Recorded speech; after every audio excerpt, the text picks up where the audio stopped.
1,83,000 करोड़ का लगभग बजट हरियाणा का पेश हो रहा है, जिसमें से 57,000 करोड़ रुपए के लगभग हम इस खर्चे के लिए रखते हैं कि ये खर्चा हमें इंफ्रास्ट्रक्चर पे खर्च करना है। इस पैसे से हम प्रदेश का इंफ्रास्ट्रक्चर और ज्यादा बढ़ाएंगे। और ये इंफ्रास्ट्रक्चर क्या होता है? ये आपकी कमाई या आप कह लीजिए आपकी आमदन का जरिया बनता है, ये आपकी एसेट होती है, यानी कि आर्थिक दृष्टि से यही आपकी ताकत है।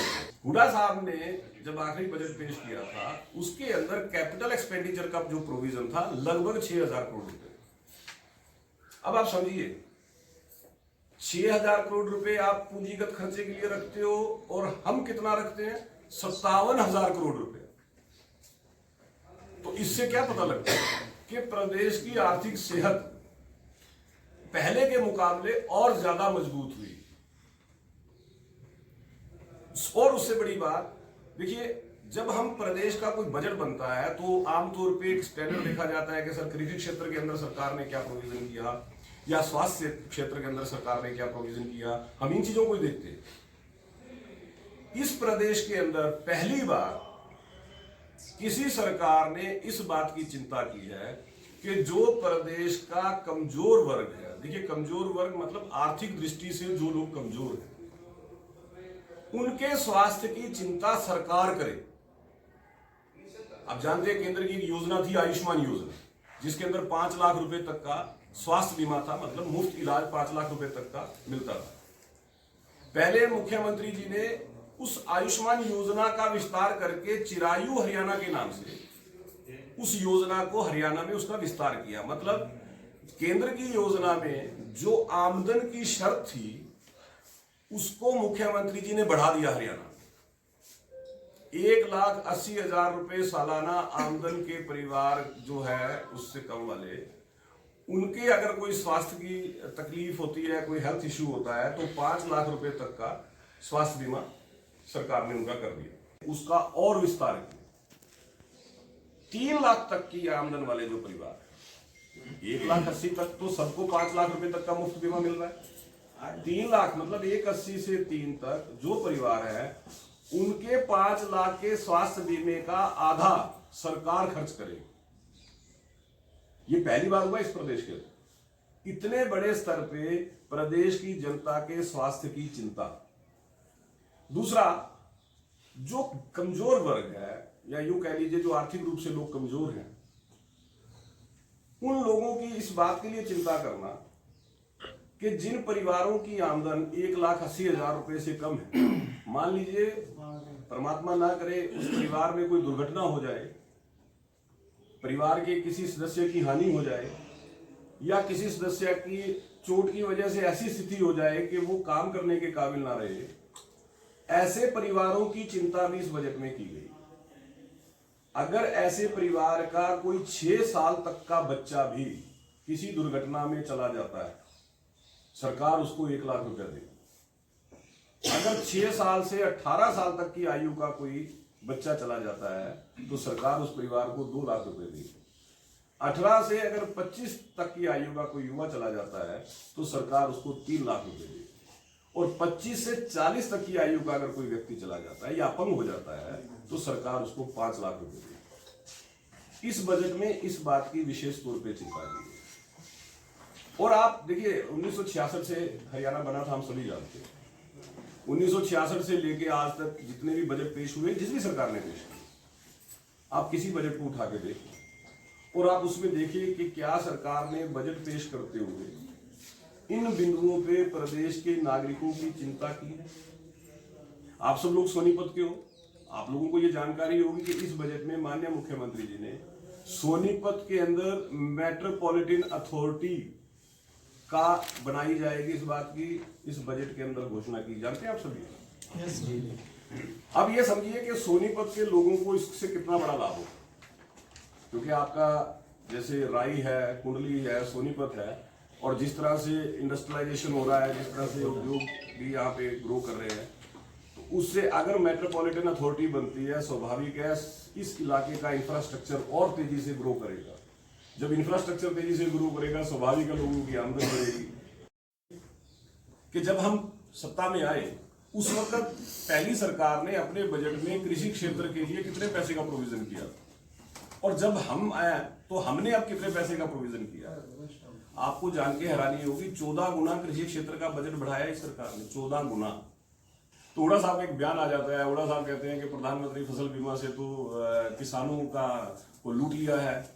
आपको आंकड़े जो हैं, जो किसान भाइयों से प्रीमियम के तौर पे 2016 में प्रधानमंत्री फसल बीमा योजना आई थी और आज तक 1570 करोड़ रुपया किसान भाइयों ने प्रीमियम का पे किया, और मुआवजा कितना मिला, 5980 करोड़, मतलब कितने गुना हो गए।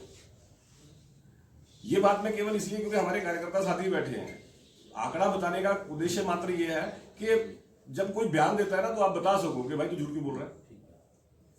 आप समझ रहे हैं। दूसरा, किसान भाइयों की फसल खराब हो गई लेकिन उनका बीमा नहीं है, क्योंकि आपको पता बीमा अच्छी है, चाहे तो कोई करवाए चाहे तो ना करवाए। तो सरकार आपदा प्रबंधन में सरकार मुआवजा देती है, और ये सरकार ने 3990 करोड़ रुपए का मुआवजा आपदा प्रबंधन में अब तक दिया है किसान भाइयों। मतलब मोटा मोटा मान के चले, जब से भारतीय जनता पार्टी की सरकार प्रदेश में बनी है, किसान भाइयों को लगभग 10,000 करोड़ रुपया, चाहे वो फसल प्रधानमंत्री फसल बीमा का है, चाहे वो आपदा प्रबंधन में है, वो मुआवजे के तौर पे दिया है। उस वक्त क्या हुआ था, उस वक्त विरोध हुआ था, हालांकि हुड्डा साहब ने तो उस टाइम भी ये कह दिया था कि बुजुर्गों का तो खाता नहीं होता, गांव में तो बैंक नहीं होता, बुजुर्ग बैंक में कैसे जाएगा, वगैरह वगैरह। ये थी ना ये बात। जब डीबीटी लागू हुआ, आपकी जानकारी के लिए, जो योजनाओं का लाभ सीधा बैंक खाते में जाएगा, उसकी वजह से प्रदेश की जनता का 1132 करोड़ रुपया बचा। अब सवाल ये आ जाता है, जिसके मैं जो आपका जवाब देता हूं, जो ये 1132 करोड़ रुपया बचना हुआ, शुरू हुआ, ये किसकी जेब में जा रहा था? कहीं तो जा रहा था ना। ये डीबीटी से बचना शुरू हुआ तो किसकी जेब में जा रहा था, ये बड़ा सवाल है या नहीं। लेकिन मैंने पहले कहा, पैसा ना आपका है ना मेरा है, ये जनता का पैसा है, सरकार कस्टोडियन है। अगर सरकार एक योजना लाके प्रदेश की जनता के 1132 करोड़ रुपए को बचा देती है, तो वो सरकार ये भी चाहती है कि योजना के जरिए पारदर्शिता आए, समयबद्ध काम पूरे हो, विकास तेजी से हो। ई टेंडरिंग का विरोध होता है, उसके तर्क हैं अलग अलग, कभी कहते हैं, मैं कई बार तो तर्क बड़े अजीब होते हैं, मुझे तो तर्क भी समझ नहीं आते। कहता हूं कि अगर ई टेंडरिंग होती है, उसके जरिए एक तो आप पारदर्शिता है, क्योंकि देखिए अच्छे और बुरे लोग सब जगह होते हैं, ये आप भी जानते हैं, मैं भी जानता हूँ। आप पत्रकार साथी हैं, आप अगर 50 लोग हैं तो आप 45 बहुत बढ़िया काम करने वाले अच्छे लोग होंगे, तो हो सकता है 2-4 आप में भी ऐसे हों जिनको आप ही पसंद ना करें। हर जगह होते हैं, तो सरकार के पास भी इस तरह की शिकायतें तो आती हैं। लेकिन विषय यह है कि सरकार का उद्देश्य क्या है। सरकार का उद्देश्य किसी को परेशान करने का नहीं है, सरकार का उद्देश्य किसी को प्रताड़ित करने का नहीं है। सरकार का उद्देश्य केवल है कि ये जनता का पैसा है, अगर व्यवस्थित ढंग से, समयबद्ध तरीके से, पारदर्शिता से इसका उपयोग हो, वो ज्यादा अच्छा है। मात्र ये उद्देश्य है सरकार। 70,000 एकड़ जमीन का सीएलयू हुआ हुड्डा साहब के टेन्योर में, जिसमें से 17,000 एकड़ जमीन किसान से लेकर बिल्डरों को दी। तो आपको लगता है कि नैतिक रूप से भी उनको अधिकार है ये सवाल करने का? मानेसर लैंड डील मामला, पंचकुला इंडस्ट्रियल प्लॉट मामला, एजीएल मामला कोर्ट में है भाई, नैतिक अधिकार नहीं है। नहीं ऐसा है, पंचायत मंत्री ने बात की, बातचीत हुई, और 9 तारीख की बातचीत प्रस्तावित है, ये आप सब जानते हैं। 9 तारीख की बातचीत प्रस्तावित है ना। सरकार संवाद में विश्वास करती है। हम चाहते हैं अगर किसी कोई समस्या है, सरकार बात करने के लिए तैयार है, अपनी बात सरकार समझाएगी, उनकी बात सरकार सुनेगी, और जब संवाद करते हैं तो कहीं ना कहीं एक म्यूचुअल अंडरस्टैंडिंग बनती थी। कि जब ओपीएस के विषय में हम बात करते हैं, तो मुझे लगता है कि जिन लोगों ने विधानसभा में इस विषय को उठाया, पहला सवाल तो उन्हीं से पूछना था कि आपने हरियाणा में बंद क्यों की थी। भाई 2006 के अंदर भूपेंद्र सिंह हुड्डा ही तो बंद की थी हरियाणा में। जिन लोगों ने बंद की थी वो लोग केवल मीडिया में आके एक बात कह देते हैं कि साहब देखिए ऐसा होता है, एक्सपेरिमेंट होता है, एक्सपेरिमेंट फेल हो गया इसलिए दोबारा लागू कर लो। जब कोई विषय आर्थिक दृष्टि से देखने की जरूरत हो या पैसे से जुड़ा विषय हो, तो सरकार या कोई भी व्यक्ति आर्थिक विशेषज्ञों की राय पे उनकी राय लेती है, क्योंकि ये मामला सीधा सीधा प्रदेश की जनता के पैसे से जुड़ा हो। आपको पता है ओपीएस के अंदर जो पेंशन मिलती है वो पैसा किसका है? प्रदेश की जनता का है। हालांकि एनपीएस के अंदर तो कर्मचारी का कंट्रीब्यूशन है, ओपीएस में तो कोई कंट्रीब्यूशन नहीं है, तो मतलब पैसा आपका, इनका, मेरा, हम सबका पैसा है। तो जब विषय ऐसे पैसे का आता है, तो आर्थिक विशेषज्ञों की बातचीत, उनकी सलाह उसमें बहुत महत्वपूर्ण हो जाती है। कॉन्सिक्वेंसेज देखना कि अगर हम इस योजना को लाते हैं जैसा कि मांग की जा रही है तो आर्थिक दृष्टि से क्या प्रभाव पड़ने वाले हैं। तो इन सब चीजों के ऊपर बातचीत अभी बैठक एक हो चुकी है, अधिकारियों की जो समिति बनाई थी माननीय मुख्यमंत्री जी ने, अगली बैठक उसी बैठक के बाद प्रस्तावित है। तो जब आपस में चर्चा हो रही है, सारे विषयों पे बात हो रही है, तो जब बैठक समिति का कोई निर्णय आएगा, सरकार उस डिसीजन को, जो समिति सिफारिश करेगी, सरकार देख लेगी। लेकिन उद्देश्य फिर मैं बता देता हूं, कर्मचारी हमारे हैं, कर्मचारियों के लाभ, कर्मचारियों के हक के जितने काम, अभी आपको जानकारी होगी इस बजट के अंदर सी, डी और सफाई कर्मी, उनके लिए बाकायदा जीवन बीमा प्रावधान इस बजट में किया सरकार। तो हम तो कर्मचारियों के हित में लगातार काम कर रहे हैं।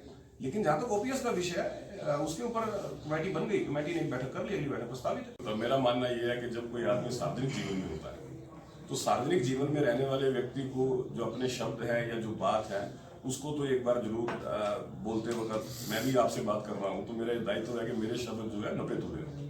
दूसरी बात यह है, जेजेपी के कोटे से मंत्री हैं और जननायक जनता पार्टी है, गठबंधन में हमारी सहयोगी पार्टी है, तो ये सवाल अगर आप मेरी बजाय जननायक जनता पार्टी से पूछेंगे वो ज्यादा अच्छा जवाब दे पाएगी।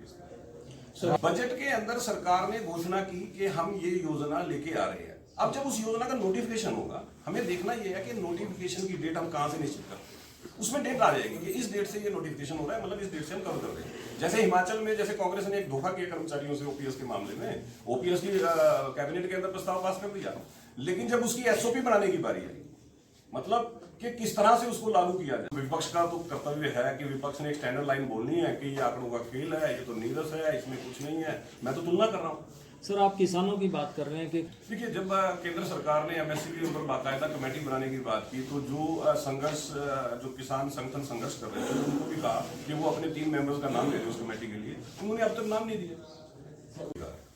हर राजनीतिक दल लोकतंत्र के अंदर लोगों में जाने के लिए, लोगों में अपनी बात ले जाने के लिए तरह तरह के प्रोग्राम करते हैं, रैलीज करते हैं, पद यात्रा करते हैं, इस तरह की एक्टिविटीज जो है हर राजनीतिक दल करता है।